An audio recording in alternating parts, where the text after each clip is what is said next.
Hello বন্ধুরা, আজ আমি আপনাদের সামনে নিয়ে এসেছি একটা ভীষণ মজাদার, একদম কুরকুরে মুচমুচে একটা রেসিপি। এই রেসিপিটি সাধারণত আমরা জিলাপি বলে থাকি, কিন্তু এটা ওই রসে ভেজানো চ্যাটচেটে জিলাপি নয়। এই জিলাপিটি খেতে দারুণ স্বাদ। এটা আটা ও ডিম দিয়ে তৈরি তেলে ভাজা জিলাপি। দেখুন কত সুন্দর দেখতে আর কত সুন্দরের কালার, দেখেই যেন খেতে মন চায়।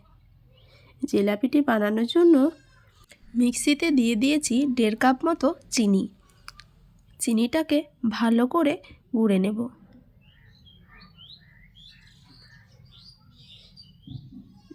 দেখুন কি সুন্দর মিহি গুঁড়ো হয়ে গিয়েছে। এই গুঁড়ো চিনির মধ্যে দিয়ে দেব 2টা ডিম। ডিম 2টা দিয়ে ভালো করে এটাকে আরও একবার মিক্সিতে ভালো করে ব্লেন্ড করে নিতে হবে। আপনারা যদি এই জিলাপিটি 1টা ডিমের করেন তাহলে 50 গ্রাম চিনি লাগবে, আর যদি 2টা ডিমের করেন তাহলে এখানে 100 গ্রাম চিনি লাগবে। ডিম অনুযায়ী চিনিটা দিতে হবে। ডিমগুলো ফেনা আসা অবধি ভালো করে এটাকে ব্লেন্ড করে নেব।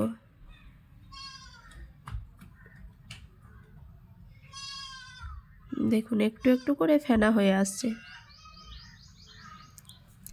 আমাদের মিশ্রণটি হয়ে গিয়েছে। এই মিশ্রণটিকে এবার একটা পাত্রে ঢেলে নেব। দেখুন কি সুন্দর হয়ে গিয়েছে।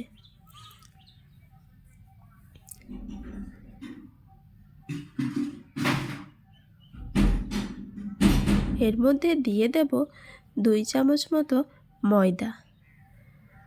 আপনারা আটা কিংবা ময়দা যে কোনো একটা দিতে পারেন।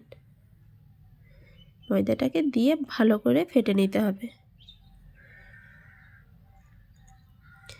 আমরা যেই কাপে চিনি মাপ করেছিলাম সেই কাপে 3 কাপ চাল গুঁড়ি দেব। আমরা অল্প অল্প করে দিয়েছি। প্রথমে 1 কাপ চাল গুঁড়ি দিয়ে ভালো করে এটাকে মিশিয়ে দিয়েছি। তারপর আবার 1 কাপ চাল গুঁড়ি দিয়ে আবারও ভালো করে হাতের সাহায্যে এটাকে মাখিয়ে নিতে হবে, কারণ হাতে ছাড়া এই জিনিসটা ভালো করে হয় না। দেখুন এইভাবে হাতের সাহায্যে ভালো করে এটাকে মাখিয়ে নিতে হবে। আবারও 1 কাপ চাল গুঁড়ি দিয়ে এটাকে আরও সুন্দর করে শক্তভাবে মেখে নিতে হবে।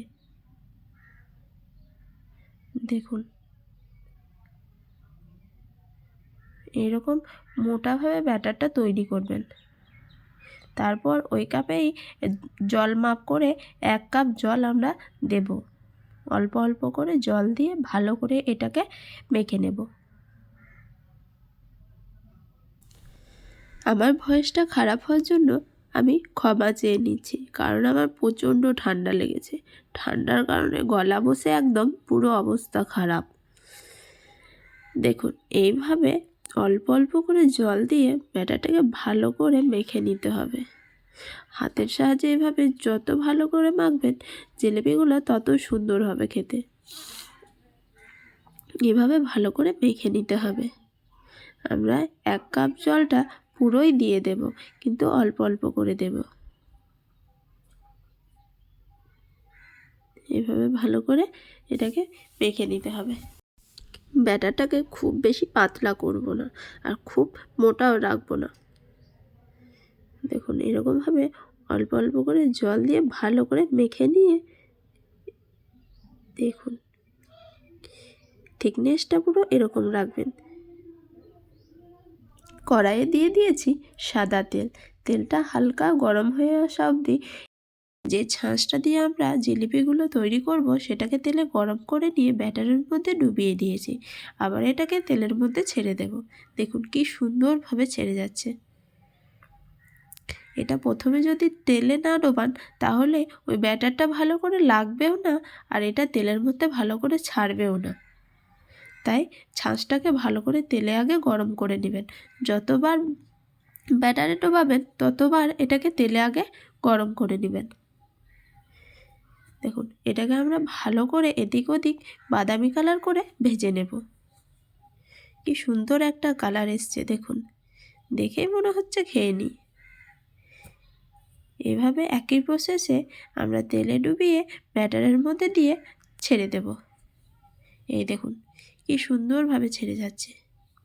মিশ্রণগুলোর পরিমাণ যেন সব ঠিক থাকে, নাহলে এই জিলিপিগুলো ভালো করে ছাঁচে লাগবেও না আর ভালো করে তেলে ছাড়বেও না। এভাবে সবগুলো মিশ্রণ সমান থাকলে কি সুন্দরভাবে জিলিপিগুলো হয়ে যাচ্ছে দেখুন। আর এটা যখন গরম থাকবে তখন একটু নরম নরম লাগবে, কিন্তু ঠান্ডা যত হবে তত শক্ত হয়ে যাবে। দেখুন একই প্রসেসে সবগুলো জিলিপি আমরা তেলে ছেঁকে নেব। ভালো করে একদম লো ফ্লেমে এটাকে ভাজতে হবে, তেলটা যেন একদম গরম না হয়ে যায়। দেখুন আমরা কতক্ষণ টাইম ধরে একটা একটা করে জিলিপি ভেজে নিচ্ছি। বিকালে কিছু নতুন খেতে ইচ্ছে করলে এরকম নতুন নতুন সুন্দর সুন্দর রেসিপি ট্রাই করে দেখুন, মন প্রাণ সব জুড়িয়ে যাবে। কি সুন্দর লাগছে দেখতে। এরকম জিলিপি বাচ্চাদেরকে বানিয়ে দিলেও তারাও ভীষণ খুশি হয়ে যাবে। আর ওই রসে ভেজা চ্যাটচ্যাটে জিলিপিগুলো বাচ্চাদেরকে দিলে তো পুরো শরীর একদম রসে ভিজিয়ে দেয়। আর এরকম হালকা মিষ্টির জিলিপি দিলে তারা খেতেও পছন্দ করবে। দেখুন কি সুন্দরভাবে জিলিপিগুলো হয়ে গিয়েছে। আমরা সবগুলো জিলিপি বানিয়ে নিয়েছি। এরকম রেসিপি বাচ্চাদেরকে বানিয়ে দিলে তারা তো এক নিমেষেই শেষ। আমার আজ হঠাৎ নতুন কিছু খেতে ইচ্ছে করছিল, তাই ভাবলাম নতুন কিছু বানিয়েই নিই আর সেটা আপনাদের সাথে শেয়ারও করে নিই। দেখুন কতটা ক্রিস্পি হয়েছে, মুচমুচে একদম, খেতে এত সুন্দর টেস্ট, যেমন মিষ্টি। আর আপনারা যদি চান বেশি মিষ্টি খেতে তাহলে চিনির পরিমাণটা একটু বাড়িয়ে দেবেন। আর আমার এরকম নতুন নতুন রেসিপি ভালো লাগলে অবশ্যই একটা লাইক দেবেন আর চ্যানেলটিকে সাবস্ক্রাইব করে দিবেন। আর এরকম আরও নতুন নতুন ভিডিও পেতে পাশে থাকা বেল আইকনটি ক্লিক করে দিবেন। ভালো থাকবেন ও সুস্থ থাকবেন। আমার ভিডিওটি সম্পূর্ণ দেখার জন্য ধন্যবাদ।